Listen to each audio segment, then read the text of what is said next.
welcome sa ating channel. So, ang topic natin for today, sino ako? Who am I? Ayun.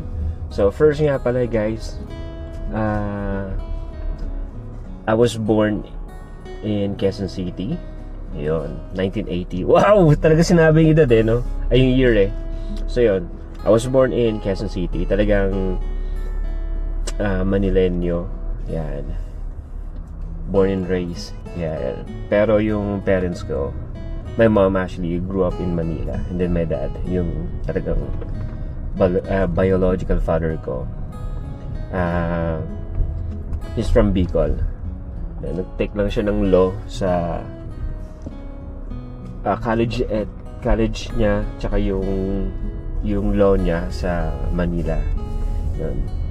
So doon sila nagkakilala ng mom ko sa College of Law. So yun. Okay, right now nandito tayo sa ibang bansa. Yun. So we're trying to do some travel or adventure, backpacking. Kaya yun. So ayun, balik tayo sa akin nga pala. So yun, sa topic. Kaya galang Pinoy yun kasi may tayo gumala. Pero to be honest nung bata kami, lumaki talaga kami sa loob ng bahay. Yun. Isa kami sa unang pamilya dun sa lugar namin sa Manila. Kaya yun. So ayun, hindi ako gala talaga. Kasi bata pa lang kami, nasa loob lang kami ng bahay talaga. Pinalaki kami nasa loob lang ng kwarto. Yun. Sabay-sabay kumakain sa lamesa. Tapos wala, ganun nasa bahay lang talaga yung mga kaibigan ko nung mga elementary kami, tsaka nung elementary pumupunta sila sa bahay kasi medyo malaking lot namin Kaya, so naglalaro kami doon ng tago-taguan, mga yan. Tapos yung mga pagpatintero rin kami dun sa namin sa loob ng bakuran namin sa Manila. Yan. Kasi dalawa yung bahay Yun, isa sa harapan tsaka sa likod. So it's a big compound. Kaya yun. So ano pa ba?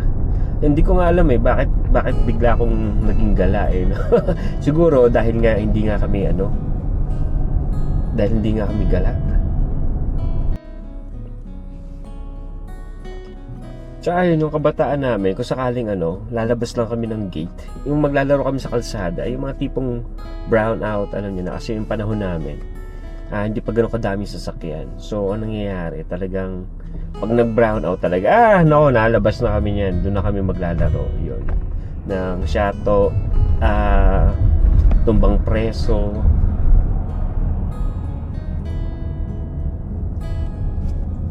ayun, Tumbang Preso. Ano pa ba malalaro namin? Basta marami. Tapos meron pa kami pag brownout, pag gabi. Yung ang tawag ba dito? Yung namin yung lata, bubutasin namin yung lata na yon. Tapos yung lata na yon, lagyan namin kandila sa loob.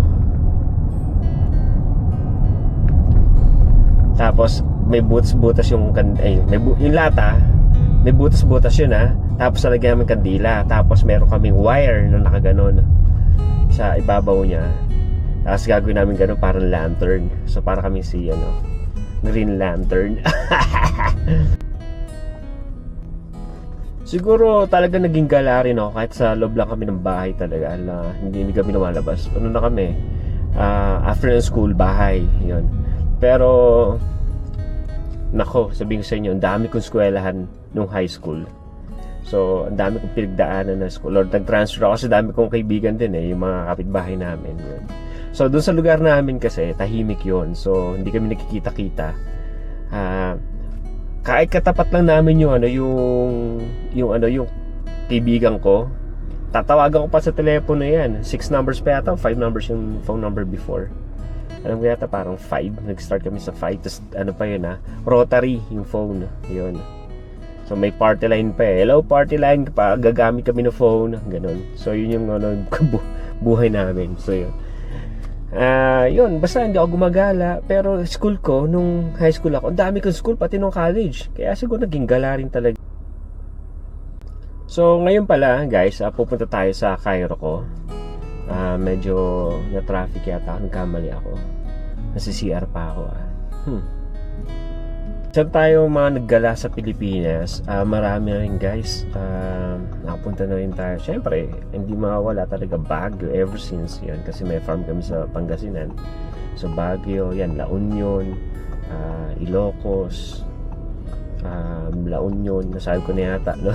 Yun. Yung Pampanga. Siyempre, dadaanan mo na. Di mo siya na. Yung Pampanga, yung Bulacan, since na mayroong property kami sa Bulacan. Cavite, syempre nagkaroon din kami property sa Cavite. Yun yung mga naggalaan natin, mga Cavite. Syempre may mga mapupuntahan doon yung yung mga resort. Yan. So doon din ako first na nag-hiking. Kasama ko yung classmate ko sa Montessori. Yan, si Migs.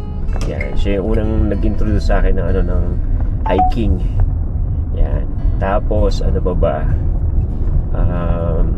Syempre Tagaytay, Cavite, kaya yun. So yan, Laguna, mga yan, Batangas, yan, yung mga family friend namin na taga Batangas, yun, sinama ko doon. So yan, Bicol, Cebu, Bohol, Palawan, Iloilo, Bacolod, Guimaras, ano pa ba, Davao. Yun. So yun pala mga napuntahan natin, guys. So medyo konti pa lang. So ang plan nga namin, since na yung lola ko kasi indigenous siya sa Abra. So siya, meron siyang lahing Igorot, pero she was born and raised sa Hawaii. So yan ang gusto kong puntahan, yun, Abra, yan, kung saan nag-originate yung yung lahi ng lola ko as a indigenous people or IP. Yun ang gusto kong puntahan. Tapos syempre Batanes, yan. So pagbalik ko, yun ang mga gustong puntahan. Puerto Galera, never pa ako nakapunta dyan talaga. Kahit malapit lang sa Manila, no? Yun. So yun ang isa kong pupuntahan. So sa labas naman ng Pilipinas, medyo may mga napuntahan naman tayo na bansa, katulad ng Malaysia, yan. Tapos Thailand, New Zealand, Canada. Then eto nandito tayo sa US. So yan. So good. So since nandito naman tayo sa US, gusto ko sanang hindi naman libutin, no? Since nandito kami sa Utah, may mga campsite dito. Kaya yun ang yun ang target ko ngayon. And then baka mag-move kami sa Washington. So yun, siguro pag may time gusto kong mag-camping or mag-hike. Kaya yun. So yun ang plan ko. So probably siguro sa susunod na mga videos, update ko kayo kung ano yung plan natin dito. Pero talagang gagala tayo. Kahit sa Walmart or kung saan, gagala tayo. Ayan. So Galang Pinoy. So napaka-broad niya, no? Hindi lang camping, car camping, travel natin kung saan. Yun. So yun. Gusto ko nang bumalik ng Canada. Yun. So dalawin yung mga relatives namin, pati yung friend namin. So yun. So guys, malapit na ako sa Cairo. So maraming salamat nga pala. So once again, ako nga pala si Galang Pinoy. Subscribe kayo and like nyo ang mga videos natin. So para updated tayo. Kaya nga pala yung Cairo natin. So dyan tayo magpapa-Cairo ngayon. Okay, we're home.